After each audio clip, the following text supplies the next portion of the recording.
Agora sim, boa noite a todos mais uma vez, a paz do Senhor Jesus.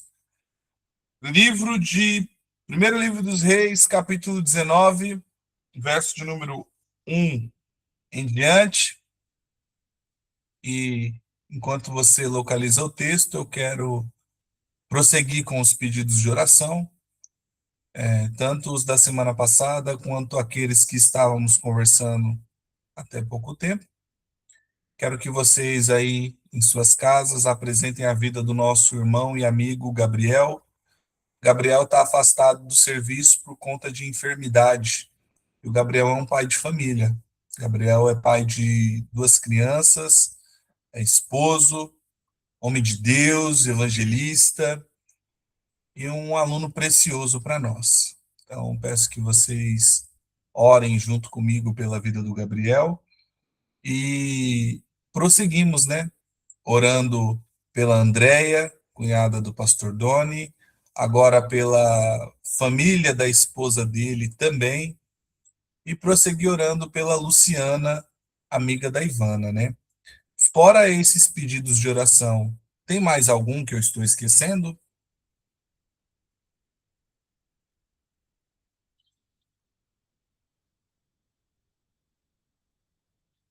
Acredito que são. Amém, Joelma. Verdade, Cibele, pela recuperação do Maicon, né? O Maicon estava estudando conosco até alguns dias atrás. E o Maicon passou por um processo muito difícil de saúde também. Já está em casa já, mas vamos orar pela recuperação do Maicon. Uma coisa eu posso dizer, que essa aula vai trazer cura para todos nós. A mãe da missionária Priscila, verdade, Luana. Vamos orar por ela, sim. Bom, então vou orar para que a gente possa dar andamento.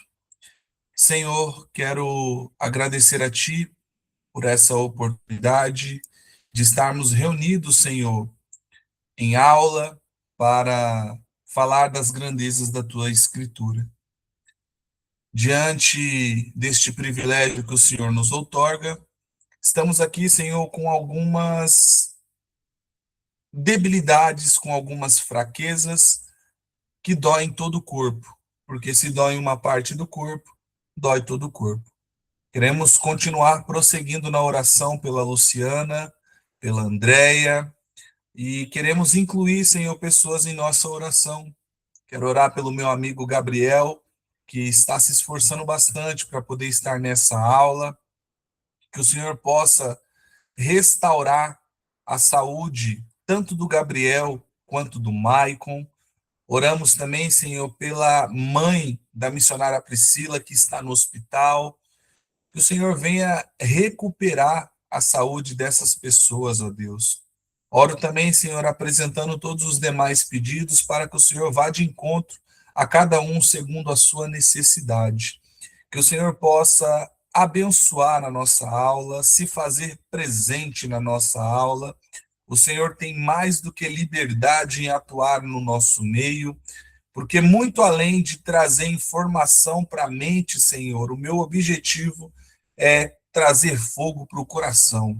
E só quem pode trazer fogo para o coração é o Senhor. Então, o Senhor tem liberdade de atuar em nosso meio, de curar cada vida que esteja machucada emocionalmente, ferida emocionalmente. E esse espaço é todo seu, em nome de Jesus. Amém, gente? Eu confesso a você que eu estava ansioso por essa aula, e se tratando dessa matéria, essa talvez seja a aula mais prática, entendimento mais fácil. Precisava das aulas anteriores para trazer informação para você, para clarear sua mente, para a gente chegar exatamente aqui.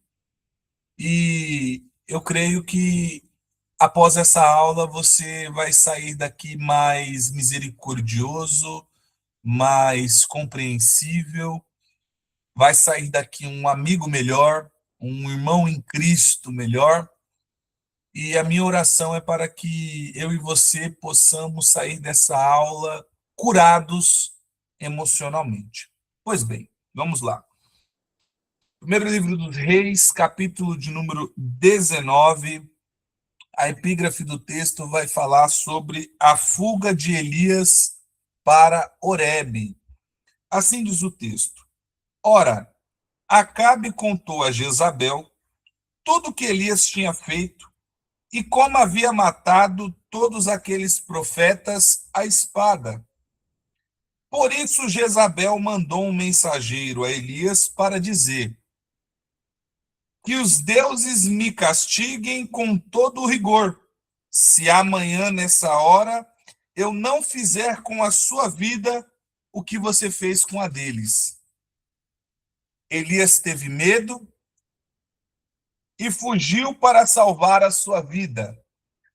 Se você puder, marque aí na sua Bíblia que o maior dentre os profetas teve medo e fugiu. Em Berseba de Judá, ele deixou o seu servo. Verso de número 4.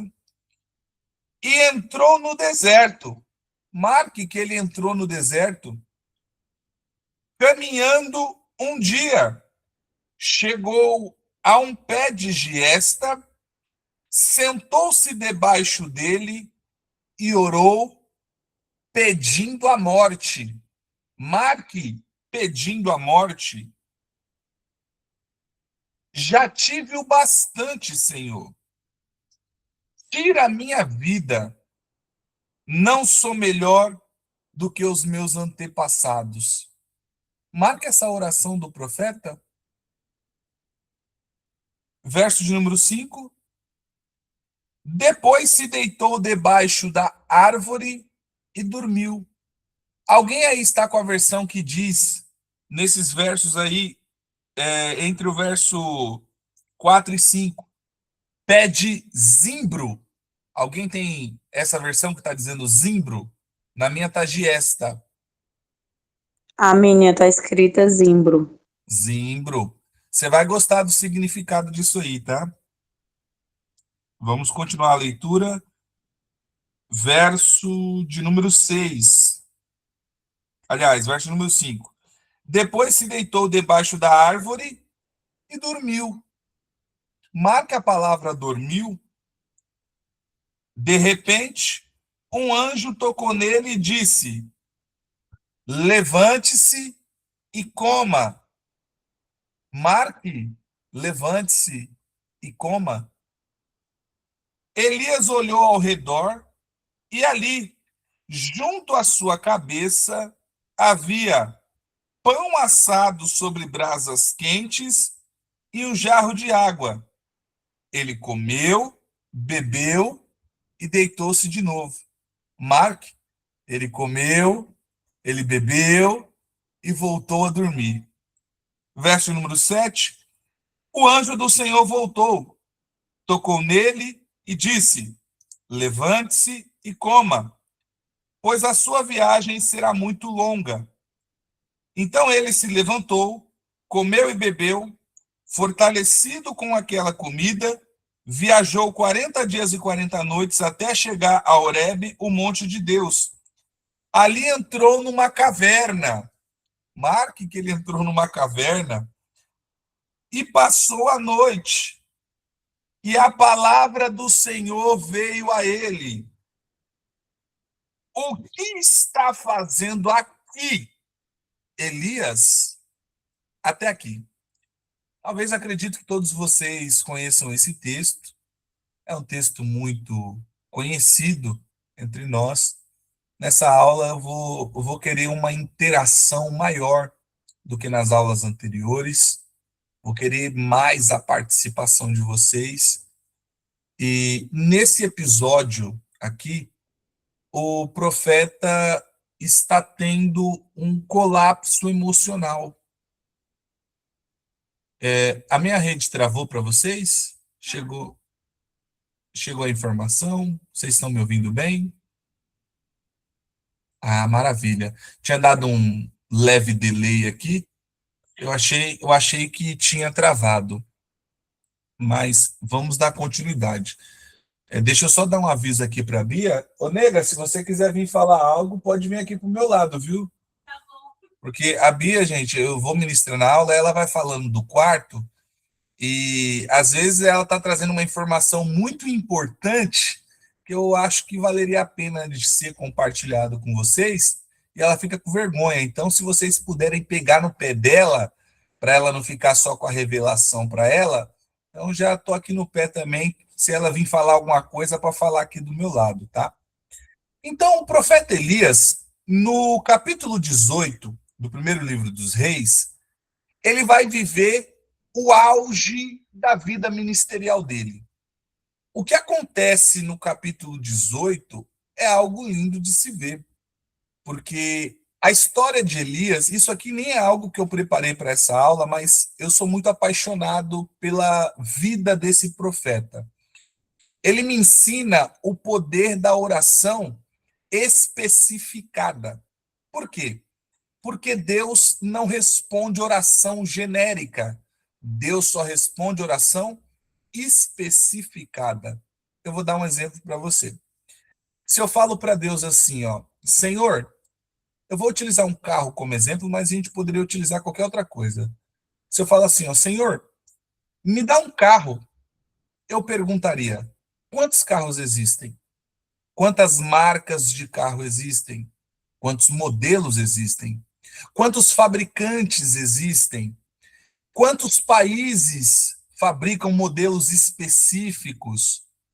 Se Deus me dá um carro que não tem motor, não tem pintura adequada, não tem bancos, e ele tem mais multas do que o valor de mercado da FIP, eu vou falar que foi Deus que me deu? Quem pode interagir comigo?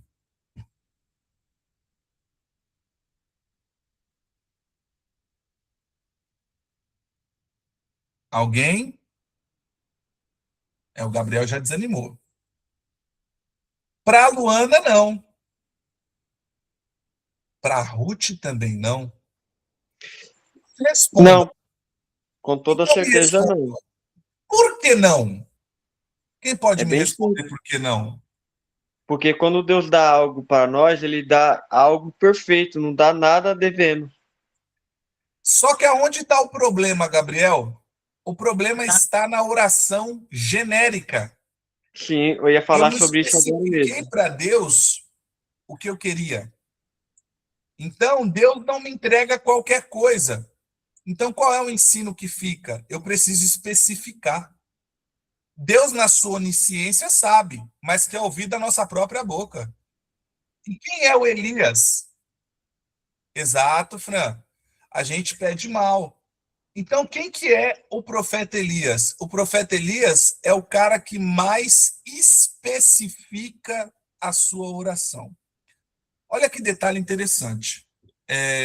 Em um certo episódio, Elias está no Ribeiro de Querite. Aliás, antes dele ir para o Ribeiro de Querite, quando ele surge no cenário, no capítulo 17, ele vai aparecer diante do rei Acabe e vai dizer que, segundo a palavra dele, não vai mais chover. Só que vamos parar para pensar. Você deve lembrar da época de ensino fundamental, das 3 fases da água, aquele desenho de um círculo na nuvem, no mar, falando de evaporação, porque a chuva faz parte da natureza, faz parte do processo da vida, a chuva. Só que o profeta, segundo Tiago 5, 16 e 17, ele orou muito antes de se apresentar diante dos homens. Ele falou muito com Deus, ele se apresentou diante de Deus, para depois se apresentar diante dos homens. Isso aqui é interessante, porque a minha palavra só vai ter poder diante dos homens se antes eu me apresentar diante de Deus. E a especificação da oração dele não vai mais chover. Então você imagina isso chegando para Deus, Um pedido tão ousado desse, porque vai mexer com o processo da natureza, vai mexer com os processos da água. E o que vai acontecer? Ele sai de lá e vai para o Ribeiro de Querite. Quando ele está no Ribeiro de Querite, ele vai ser sustentado por uma viúva. E o que vai acontecer na casa dessa viúva? O filho dela vai morrer. O jovem vai morrer. E a morte faz parte da vida. Salomão falou em Eclesiastes 3 que há um tempo de nascer e também há um tempo de morrer. O Elias vai orar pelo menino e o menino vai ser revitalizado. Perceba que não impressiona a gente falar de ressurreição hoje. Só que se eu falo de ressurreição no tempo de Elias, isso iria surpreender. Por quê?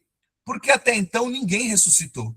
Para nós, Jesus ressuscitou, Lázaro ressuscitou, o filho da viúva de Naim ressuscitou, a filha de Jairo ressuscitou, o soldado que morreu e ao encostar nos ossos de Eliseu ressuscitou. E o próprio, esse episódio aqui, o filho da viúva também vai ressuscitar. Mas aonde que está o problema de eu estar especificando isso? É que até então ninguém nunca tinha orado por ressurreição. É a primeira vez que alguém vai orar por ressurreição. E da onde é que ele tirou inspiração para isso? É porque a oração dele é especificada. Estou dizendo que é a primeira vez, paremos para pensar, momento doutrina. Quando foi a última vez que eu pedi algo pela primeira vez? Quando foi a última vez que eu pedi aquilo que ninguém tem coragem de pedir?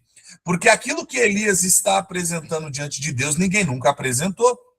E o que vai acontecer? O menino vai ser revitalizado. No capítulo de número 18, ele vai para o desafio do Carmelo contra os 450 profetas de Baal e as 400 profetisas de Azerá. E a proposta dele é: o Deus que responder com fogo é o verdadeiro Deus. Só que da onde que tem que vir o fogo? Do céu.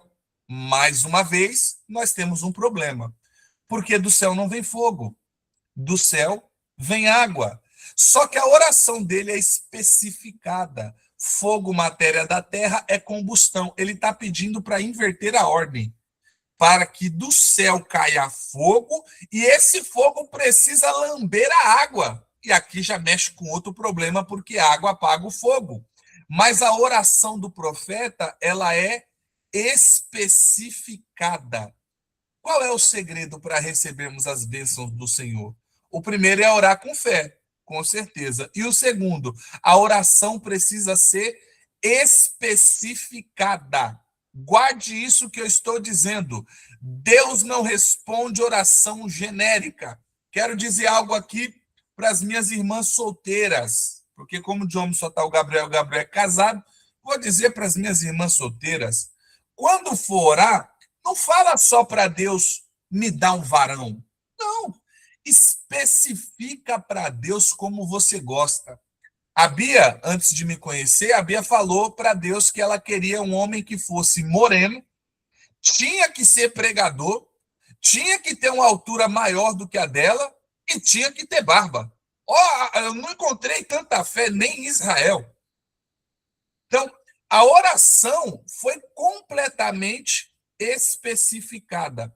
Vai fazer uma faculdade? Fala para Deus a faculdade que você quer. Fala para Deus a roupa que você quer.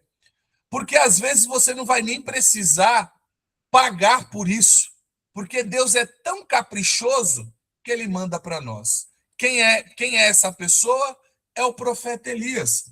Então, esse homem que acaba de viver o auge ministerial, imagina uma pregação que desceu fogo, literalmente. Uma pregação que desceu fogo, uma oração que desceu fogo, é o homem do fogo. Tenham para mim que Elias é pentecostal, Elias não é reformado, porque Elias é do fogo.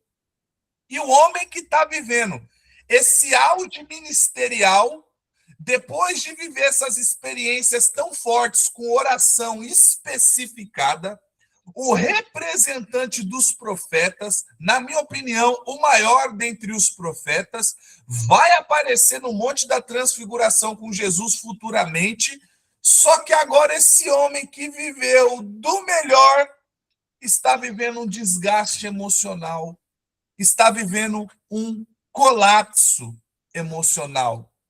Você percebe que Elias, ele venceu no monte, mas desabou no deserto? Ele suportou o confronto público contra 450 profetas de Baal, mas está caindo no silêncio sozinho. Elias é o profeta que desaba por dentro. Então, nós vamos perceber, conforme eu falei, que um capítulo antes de desabar, ele está vivendo o auge. O fogo desceu, o povo está reconhecendo Deus. Gente, a melhor coisa em uma pregação é quando o povo se arrepende dos seus maus caminhos e reconhece o senhorio de Deus. E o povo está reconhecendo. Que maravilha! O homem reconhecido pelo seu povo acabou de ter um triunfo espiritual. A sua autoridade profética é reconhecida. Na sua oração, na sua pregação, tem manifestação do poder divino. O que está acontecendo com um cara que acabou de viver o seu auge ministerial? Vai fugir. Detalhe, leia para mim, por favor. É o texto que nós já lemos, mas nós vamos fazer a exposição aqui devagar. Quem pode ler para mim, por favor, o verso de número 2?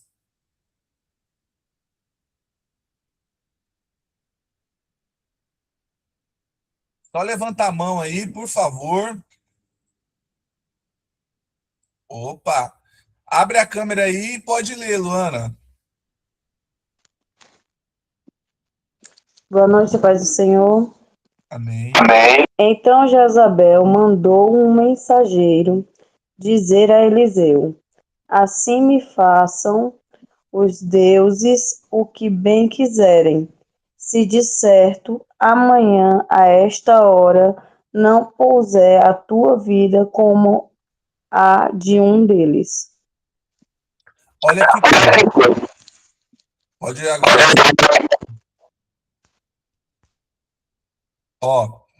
Olha que detalhe interessante. O cara enfrentou uma multidão, mas agora ele está fugindo da ameaça de uma mulher. Eu sei que a ameaça de uma mulher é uma coisa muito forte, eu sei disso. Tenho ciência dessa questão.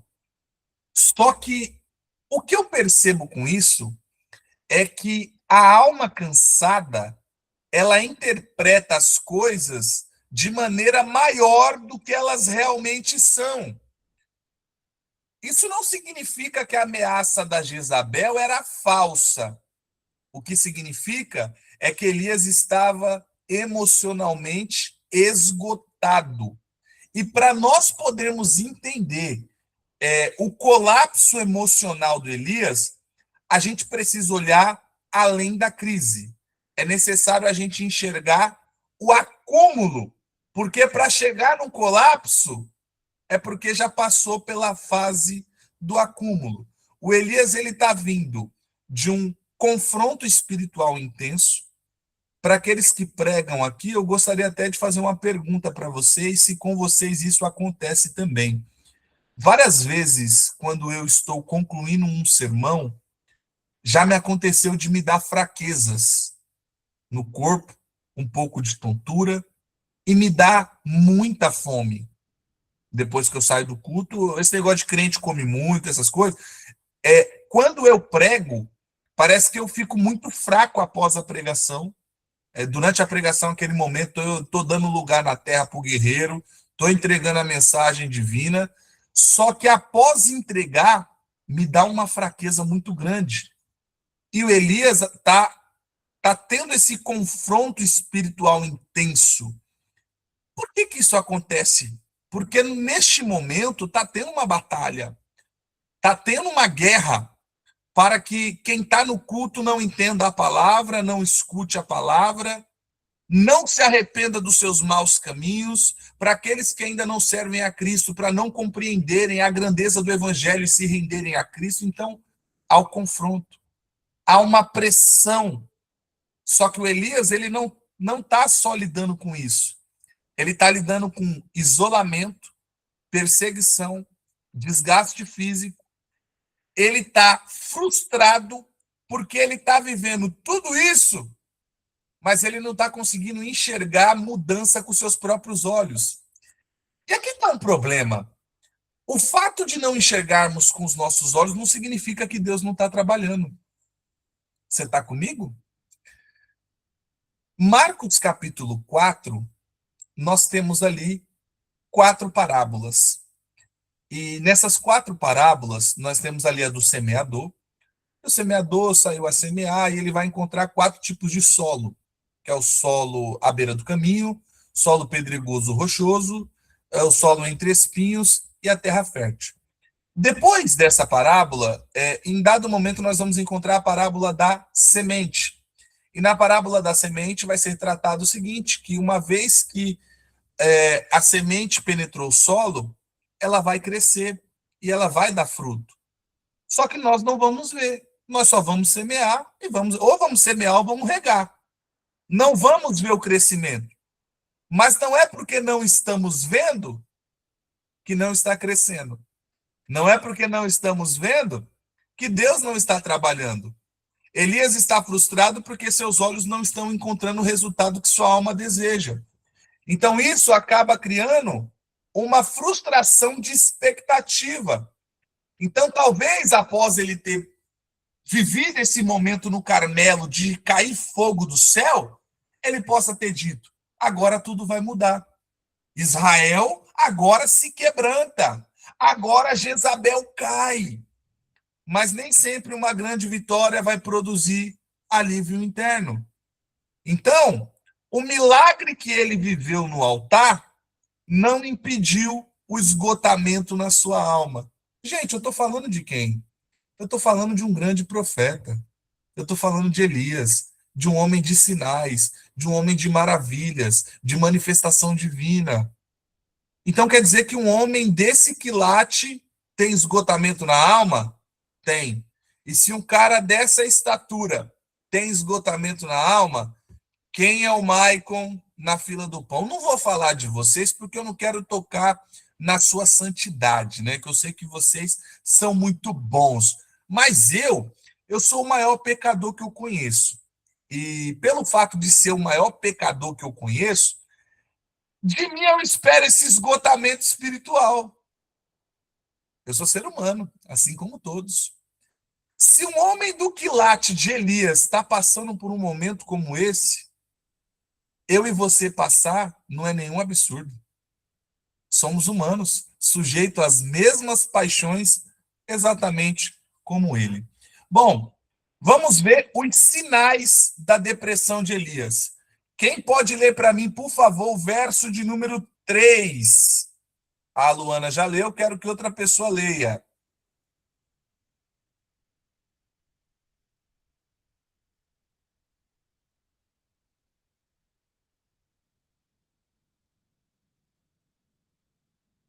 Vou aguardar.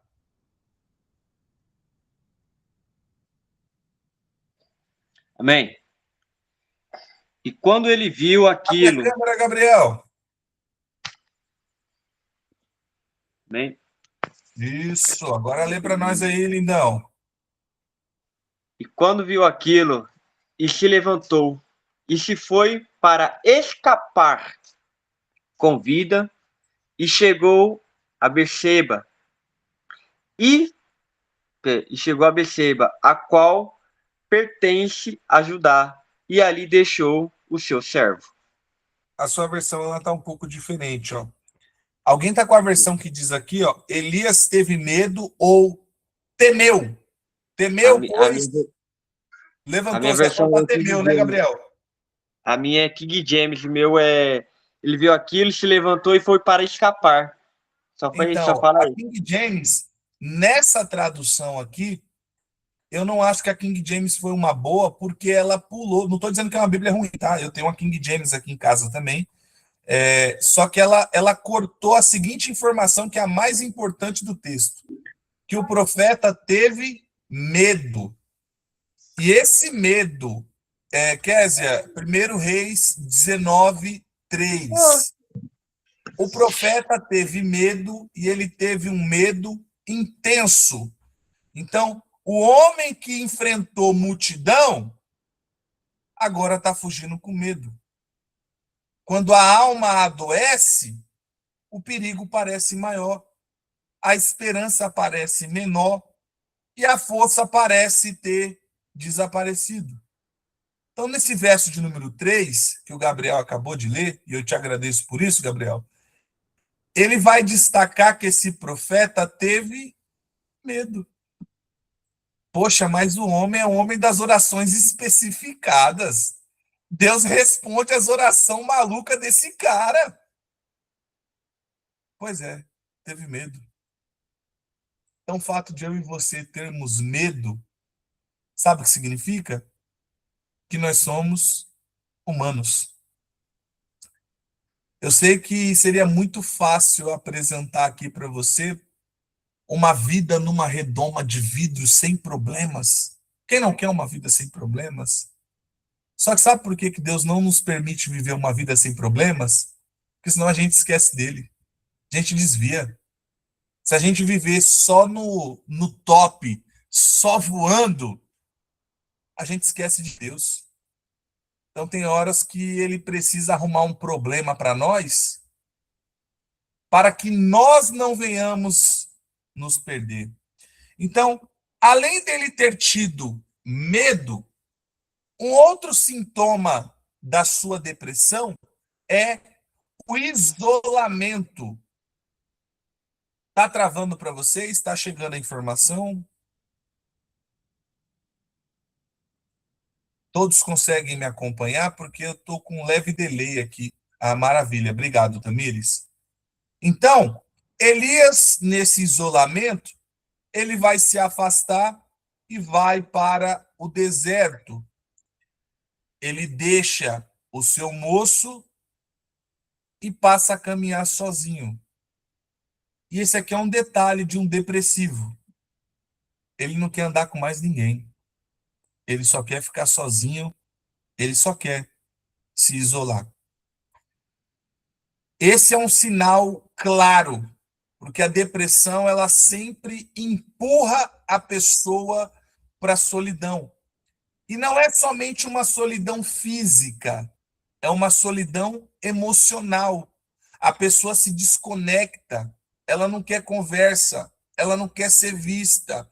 Ela já convenceu a sua consciência de que ela precisa sofrer e precisa sofrer sozinha. Verso de número 4, quem pode ler para mim o verso de número 4?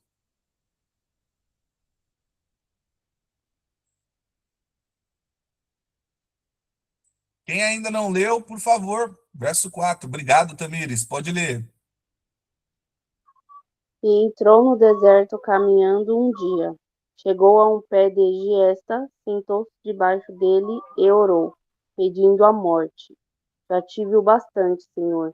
Tira a minha vida. Não sou melhor do que os outros, do que os meus antepassados. Terceiro sinal da depressão: desejo de morrer. Ele está falando: basta, Senhor.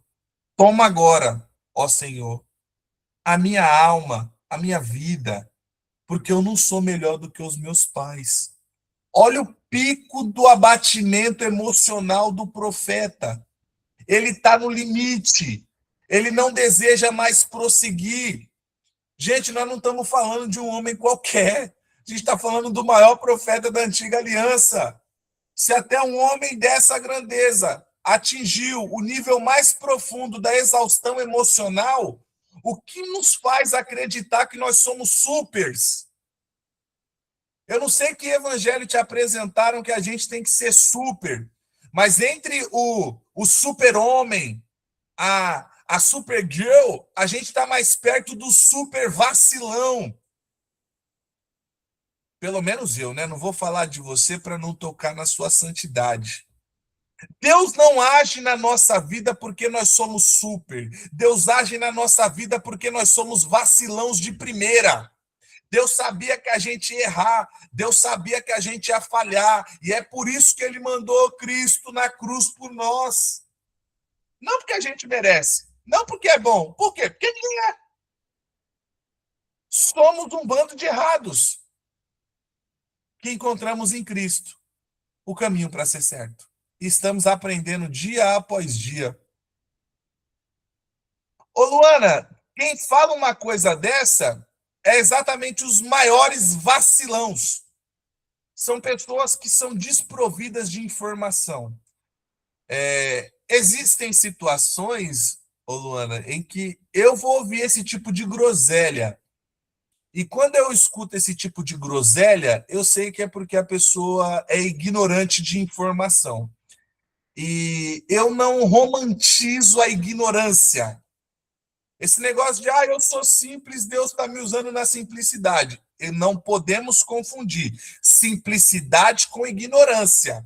Deus usa os simples, com certeza, mas não romantize a ignorância, porque entre a simplicidade e a ignorância tem um abismo de diferença. E tem gente que se orgulha da própria ignorância. Deus não atua numa coisa dessa. Tem um glória a Deus aí pra gente?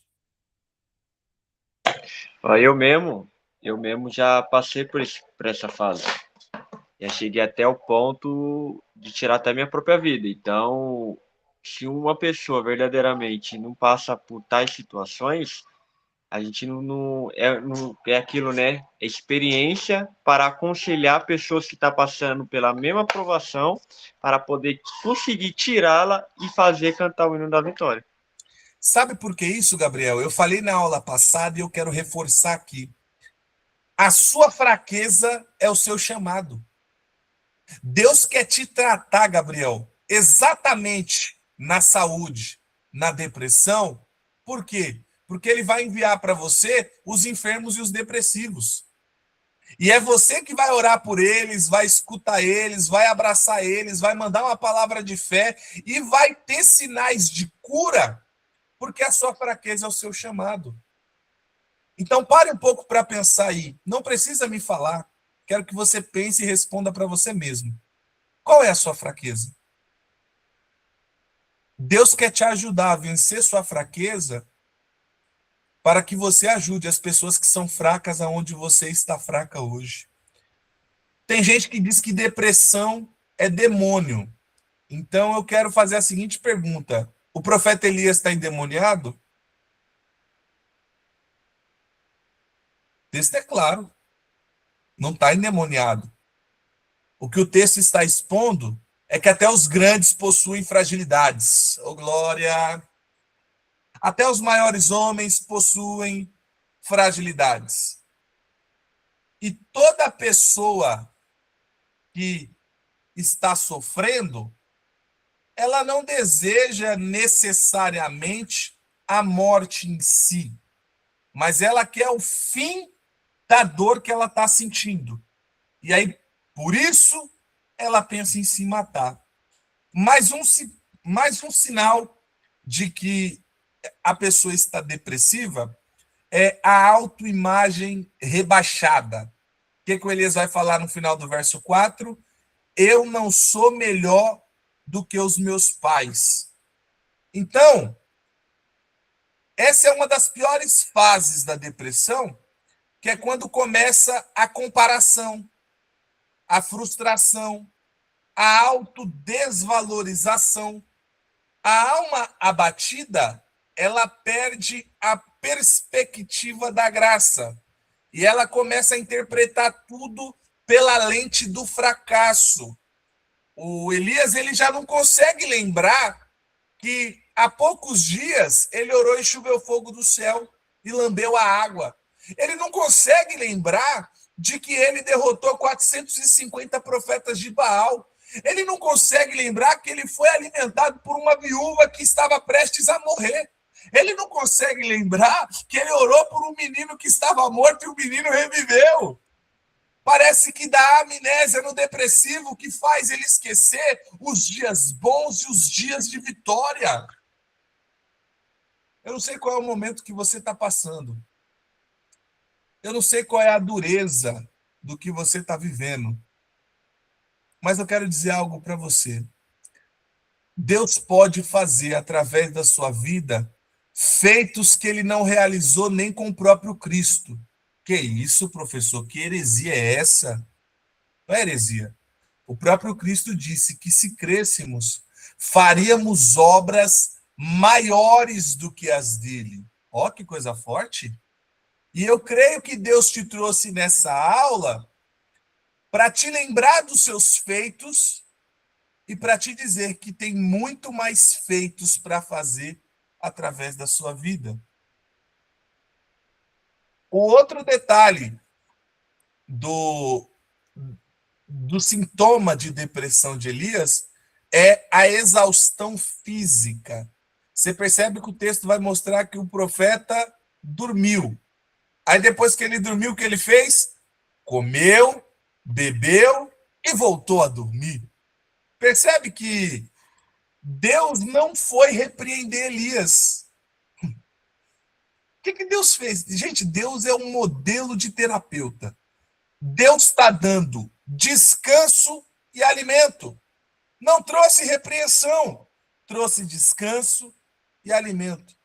Nem toda crise espiritual é apenas espiritual. Às vezes é apenas o corpo que entrou em colapso e a alma foi junto. E quando a pessoa está num estado depressivo, ela tem um cansaço anormal. Não fez nada o dia inteiro, mas está completamente cansada. Então, a alma dele está cansada, o corpo está cansado. Isso é um reflexo de toda a sua tricotomia humana em completa exaustão. Verso de número 10. Deixa eu ver se é o 10 mesmo. É, o 10. Quem pode ler para mim o 10, por favor?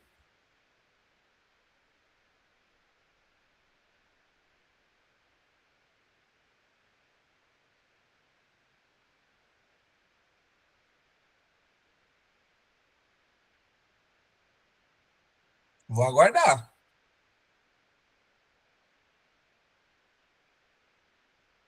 Ele respondeu: Tenho sido muito zeloso pelo Senhor, o Deus dos exércitos. Os israelitas rejeitaram a tua aliança, quebraram os teus altares e mataram os teus profetas à espada. Sou o único que sobrou e agora também estão procurando matar-me. Grifem essa parte. Sou o único que sobrou. Ou se for na minha versão, é só eu que fiquei. Grife essa parte, por quê? Porque momento de depressão a gente começa a ter distorções de pensamento. Ele não é o único. Não é verdade isso. Deus tinha guardado 7.000 que não se dobraram a Baal. Então aqui nós enxergamos algo comum em estados depressivos. Qual? A alma abatida interpreta a realidade de forma distorcida. Vou repetir isso aqui para ficar frisado na sua cabeça. A alma abatida interpreta a realidade de forma distorcida. Ela não enxerga aquilo que realmente é. Quando você vê uma pessoa que distorce muito as coisas, desconfie que a alma dessa pessoa está na exaustão. O Elias consegue enxergar solidão absoluta. Tá travando aí para vocês? Tá chegando cortado? Interage comigo aí, porque deu um leve delay aqui. Então, posso continuar? Então, tá bom. Então, vou continuar. O Elias enxerga um fracasso total. Ele se enxerga como inútil, enxerga uma inutilidade. Só que o que Deus está mostrando para ele, isso aqui é terrível. Ó, verso de número 9. Eu quero que alguém que não leu ainda faça essa leitura. Verso de número 9. Deus vai mostrar algo para o Elias. Já que ele está se sentindo sozinho, olha o que Deus vai mostrar para ele.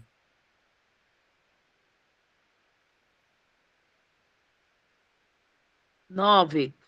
Isso. Ali entrou numa caverna, onde passou a noite. E eis que a palavra do Senhor veio a ele e lhe disse: O que você está fazendo aqui, Elias? Fazendo aonde? Aqui. Ou seja, ele não está sozinho dentro da caverna. Ah, meu Deus do céu.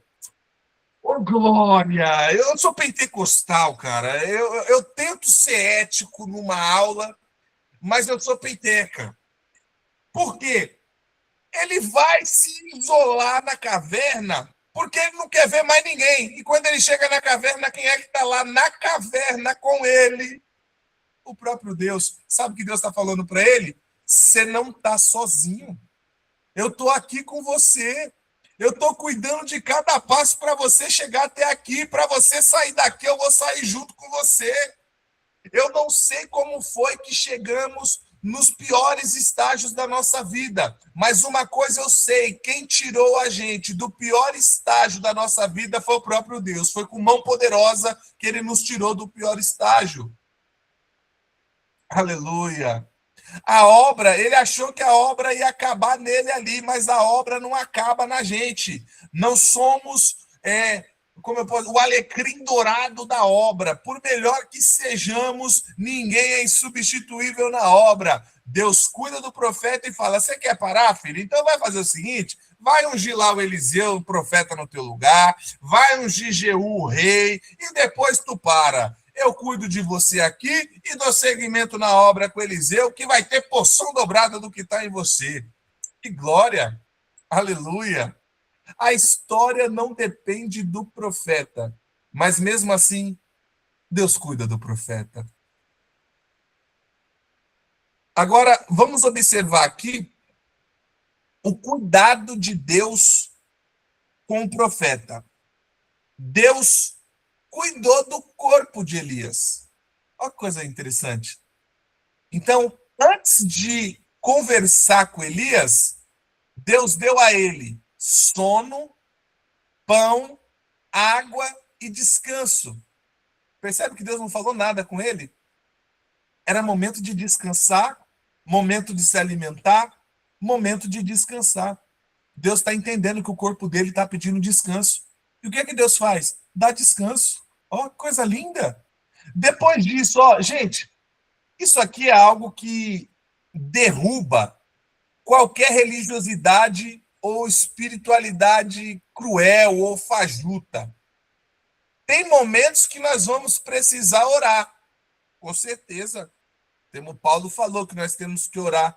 Ele falou aos Efésios que nós temos que orar em todo o tempo. Falou aos Tessalonicenses que nós temos que orar sem cessar. Jesus falou em Mateus 26, 41 que nós temos que orar para não cair em tentação. Então eu tenho que orar em todo o tempo sem cessar e para não cair em tentação. Mas vai ter situações que a solução para a minha vida não vai ser buscar no monte, não vai ser ir para a vigília. Sabe qual vai ser a solução? Deitar e dormir. Talvez você não esperava ouvir uma coisa dessa. Talvez você esperava eu dizer: você vai ter que falar em outras línguas, você vai ter que ir para Israel ou para qualquer outro lugar do mundo. Não! Vai ter dias que você só vai ter que deitar, descansar e dormir. Amanhã é um novo dia. E como disse o salmista, esse é o dia que o Senhor me deu, quero adorar. Hoje foi ruim, não significa que amanhã também terá que ser ruim. O Deus que cuida da alma, o Deus que fala no espírito, também se preocupa com o nosso corpo. E como que Deus vai tratar a emoção do Elias? Deus vai ouvir. Deus vai perguntar para ele: que fazes aqui, Elias? Vamos perceber aqui algumas coisas. A primeira, Deus não está perguntando porque não sabe. Deus sabe. Mas por que Deus está perguntando? Para que o Elias comece a falar. Porque o depressivo não quer falar. Só que quando ele começa a falar, é aonde começa o processo de cura dele. Quando Deus fala, o que fazes aqui, Elias? Deus está esperando exatamente ele falar. Deus sabe o que ele tem para dizer. Deus sabe qual é a necessidade dele, mas a cura só virá quando sair da própria boca dele. Por mais isolado que estejamos, tem outro detalhe aqui, né? Eles estão conversando na caverna. Ele está isolado. Mas não existe local mais inapropriado que o Senhor não vá falar conosco. A Luana colocou aqui, às vezes falo isso para o Fabrício, só preciso dormir e quando acordo está tudo 100% melhor. É exatamente, Luana. A Bia acabou de falar aqui, ou tomar uma ducha, tomou um banho, já era. Às vezes o que a gente precisa é isso. Nem tudo se resume. Não estou te dando munição para ser desigrejado, tá? Mas nem tudo é culto. Nem tudo é visita. Nem tudo é monte. Nem tudo é sair. Às vezes, eu vou ter que falar isso aqui. Gente. Jesus, por que o senhor me dá uns negócios desse? Às vezes o meu filho não quer ir para a igreja, não é porque ele não quer compromisso com Deus. É porque ele está com saudade do pai e da mãe. E ele nunca teve o pai ou a mãe. O que ele teve foi um obreiro em casa. E o meu filho não tem que ter orgulho, pelo menos nesse estágio da vida dele, do obreiro Maicon. Ele quer o pai dele. Ele quer o pai que vai jogar bola com ele, que vai jogar um videogame com ele, que vai assistir desenho com ele. A minha esposa, se eu não for aprovado por ela na minha casa, eu não sirvo para dar aula para vocês. Eu não sirvo para dar aula para ninguém e nem servir no ministério. Então, às vezes, não é o culto, não é a vigília, não é o monte, é o quê? É ir para um jantar com a minha nega, é sair com a minha preta. Às vezes é isso. Tem muita coisa que a gente não precisa espiritualizar. Mas vão falar da minha vida. Vão comentar que eu estou saindo ao invés de estar indo fazer a obra. É mesmo? A família de quem? Quem está pagando suas contas? Quem morreu na cruz por você? Tome cuidado para não servir na obra abandonando o Deus da obra. Eu tenho que amar o Deus da obra. Vou falar outra coisa para você. Você precisa sim servir na igreja, adorar Jesus na igreja, mas você não pode amar a igreja. Alguém curioso me pergunta por quê? Por Alguém me quê? pergunta por quê? Por quê? Sabe por que eu não posso amar a igreja? Sabe por que eu não posso amar a igreja? Porque a igreja já tem marido. E se eu estou amando uma pessoa casada, eu sou talarico. Eita glória! Não aceito nem no crime. Não dá para ser aceito dentro da igreja. A igreja já tem marido que protege ela, que defende ela, que abençoa ela. Então eu vou para o culto, vou adorar, eu vou prestar um culto com excelência, eu vou servir na igreja, mas eu não posso amar a igreja. E você tem que amar quem? Eu tenho que amar a Bia. Olha que coisa interessante. Isso aqui é uma pérola para você, hein? Eu tenho que amar minha mãe, sim ou não?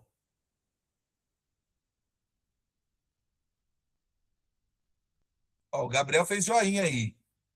Alguém pode me confirmar, nem que seja nos comentários? Eu tenho que amar minha mãe, sim ou não? A Micaele falou que sim. E o meu pai, Micaele? Eu tenho que amar o meu pai?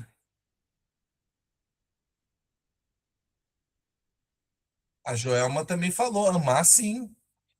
Só que se eu disser para vocês que a Bíblia não manda eu amar, ela manda eu honrar. Coisa linda.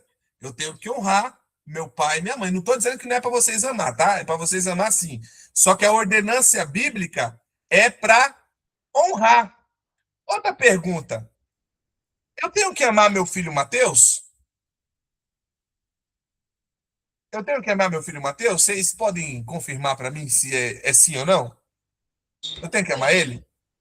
Sim. Eu tenho que amar, né, Micaele? Eu tenho que amar. A Luana acabou de falar, eu amo sim. Só que a Bíblia diz que eu tenho que instruir, ensinar.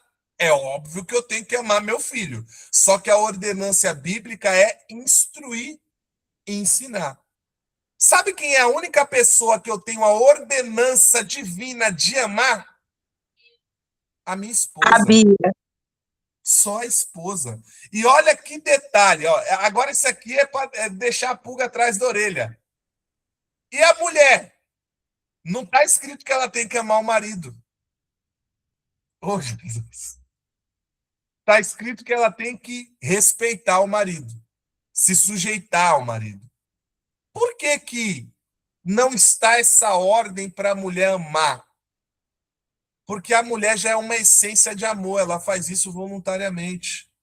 O homem tem a dificuldade de amar. Então Deus fala, já que você tem dificuldade, então agora é ordenança para você. E o que é difícil para a mulher? Respeitar. Então, como ela tem dificuldade de respeitar, eu falo para ela, agora tu vai respeitar.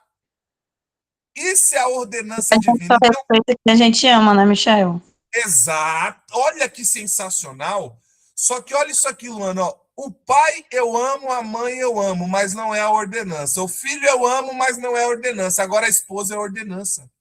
Então eu não posso amar a igreja. Por quê? Porque ela já é casada. Tem um glória a Deus aí pra gente? Ô, glória!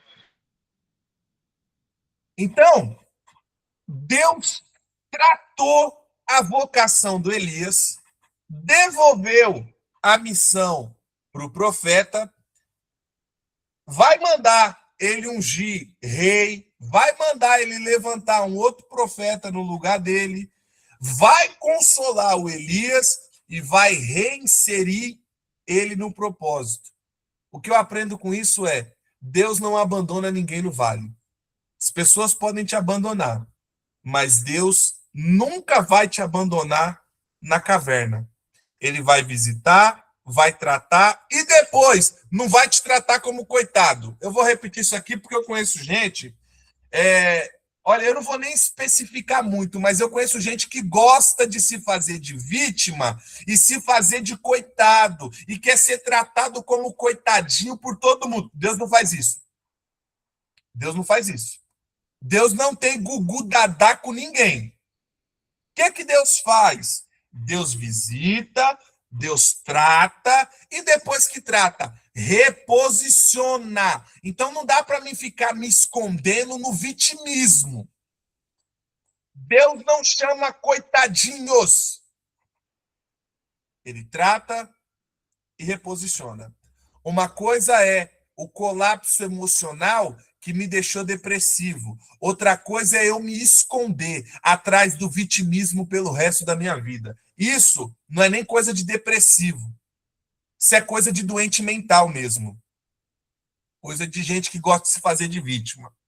Então, o que eu consigo extrair aqui sobre a depressão do Elias? O que eu consigo extrair é que crentes fiéis e grandes homens e mulheres de Deus podem entrar em colapso emocional. Elias é profeta, é homem de oração, de sinal, de poder, e mesmo assim desabou. E abatimento profundo não é demônio, não é ausência de Deus. Já destruímos essa ideia. A outra coisa que eu aprendo aqui com o profeta é que grandes vitórias não anulam fragilidades humanas. Ele acaba de viver o auge do Carmelo e vai ter que fugir para o deserto. A outra coisa que eu aprendo com o profeta Elias é que uma exaustão prolongada vai levar a um abatimento profundo. Então, quem está carregando peso por muito tempo está perto de explodir por conta do limite. Então, como é que eu não vou explodir? Eu vou precisar conversar. Eu vou precisar colocar para fora. E Para quem eu vou conversar? Com quem tem a estrutura para ouvir o que você tem a dizer. Michael, não tenho ninguém que tenha estrutura para ouvir o que eu tenho a dizer. Então tente falar isso para Deus, mas não fique guardado com isso dentro de você. Tem um autor que eu li um livro dele, eu sei que os psicólogos não gostam muito dele, desse psiquiatra, mas eu gostei muito dessa informação, é o Augusto Cury. Ele tem um livro chamado Prisioneiros da Mente. E tem uma frase nesse livro que eu gostei muito que diz assim, que existem mais lixos emocionais dentro do ser humano do que na cidade mais poluída do mundo. E o que a gente tem que fazer com o lixo? Reciclar. E como se recicla o lixo emocional? Na fala. Então, enquanto eu não falo e estou só acumulando, o que vai acontecer? Estou juntando lixo. Agora, para pensar. Na sua casa, quando você começa a juntar muito lixo, o que acontece? Odor começa a ficar pela casa, começa a atrair praga, barata, lagartixa, rato. Aquele odor pode causar doenças. Então, enquanto eu não limpo a minha casa, você está entendendo a minha linguagem? Enquanto eu não tiro o lixo, não dou aquela varrida, não passo um pano, não jogo aquele produtinho cheirosinho, eu vou continuar atraindo praga para dentro de casa. Vou continuar com um odor dentro de casa. Vou continuar correndo risco de ficar doente dentro da própria casa. Qual é a lição que eu extraio? Confessa hoje. Coloca para fora hoje. Por quê? Porque esse é o processo de reciclagem emocional. Mais uma lição. Deus trata pessoas feridas com ternura e não com agressividade.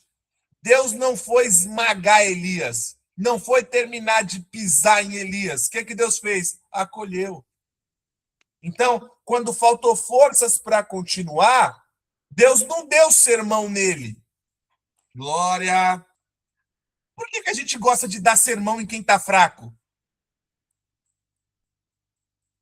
O que Deus deu? Cuidado. Último ponto, a mente abatida precisa ser realinhada com a verdade. Ele estava dizendo, só eu fiquei. E Deus disse, ainda tem 7.000. Então, a verdade de Deus corrige narrativas falsas acerca da nossa dor. E eu anotei aqui uma outra parte, coloquei aqui como conclusão, que Elias nos ensina que até os mais fortes podem adoecer por dentro. O profeta do fogo conheceu o vale da exaustão. O servo ousado também tremeu. O homem de Deus também precisou de cuidado. Mas a história não termina debaixo do zimbro. A depressão pode levar o homem ao deserto, mas a graça de Deus sabe exatamente aonde encontrá-lo. Amém, gente? Amém? Acredito que essa aula trouxe uma boa compreensão para você acerca do que é essa enfermidade, como lidar, porque a resposta está na Bíblia, gente. A Bíblia é o livro que tem todas as respostas. E a resposta acerca... A questão da psicologia, doenças da alma, é recente. Só que a Bíblia está falando disso muito tempo atrás, porque a gente está falando do primeiro livro dos reis, Antigo Testamento, livros históricos, livros antigos. Deus já está mostrando qual era o segredo de tratamento. Deus já está mostrando o que futuramente Wundt, Freud, Skinner, Rogers vão descobrir. Deus já está mostrando na sua palavra 3.000, 4.000 anos antes. Ninguém surpreende a Deus. Amém? Alguma pergunta para a gente? Uma pergunta. E quando a pessoa não consegue nem falar em oração o que está se passando? Depende, Gabriel. Por diversas vezes eu também não vou conseguir falar. E por diversas vezes a gente só vai gemer, chorar, e Deus vai interpretar a linguagem da nossa lágrima. Respondi sua pergunta?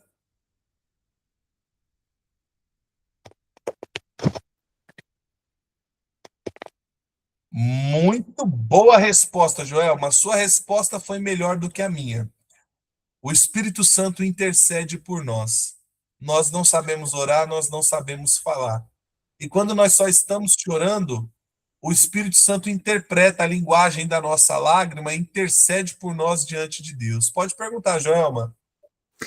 Na verdade, é compartilhar.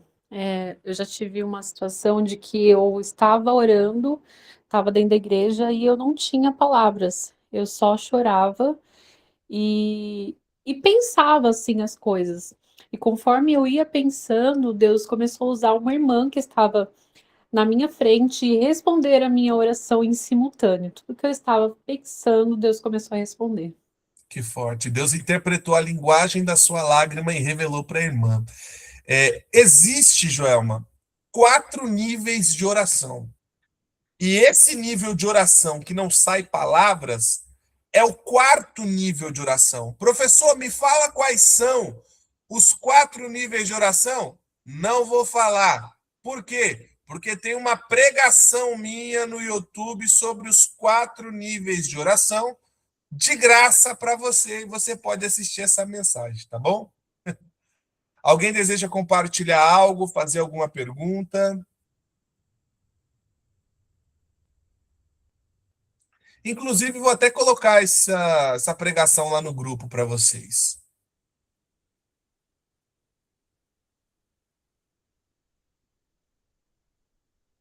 Quem deseja compartilhar algo, sua experiência é importante para nós. Assim como a Joelma compartilhou a dela, e a sua dúvida pode ser a dúvida de alguém. Bom, em 1 minuto, não havendo nada, encerro e despeço vocês. Próxima aula, nós vamos falar sobre a ansiedade, tá? O que a Bíblia trata sobre a doença do século. Então, vamos trabalhar em cima disso. Amém? Bom, como ninguém apresentou mais nada, eu vou pensar 2 coisas.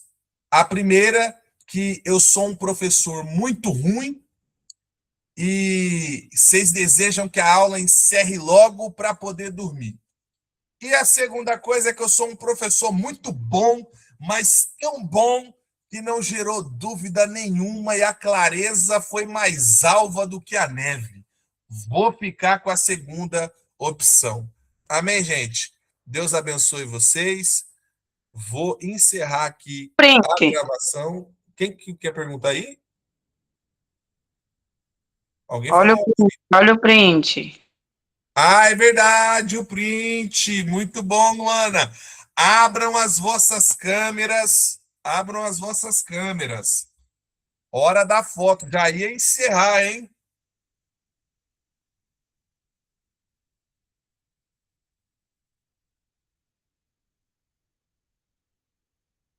Aguardando Eu as mensagens. toda descabelada.